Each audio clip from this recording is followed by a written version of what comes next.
One of the good things is that we continue to go to Mass every Sunday.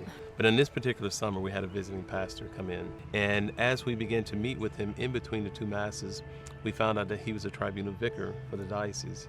And if we didn't know anything else about our faith, we at least knew that this was the guy that did that annulment thing. And, God is so merciful. He's sending us this man to help us get out of our marriage.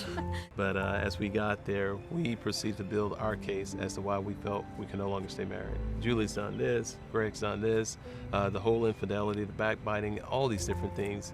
And this good preacher sat there and listened, didn't utter a word. But as we were done, he leaned forward. He said, "Look, guys, I understand your plight and your situation. Let me ask you a few questions. What is God's plan for marriage?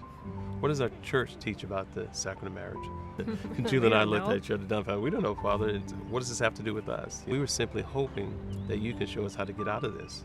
He said, but what I suggest is that you go back and you find some answers to the questions that I've asked before you make a final decision. But in fact, for the next 2 days, I just kind of holed up in our bedroom, just reading and accessing this information.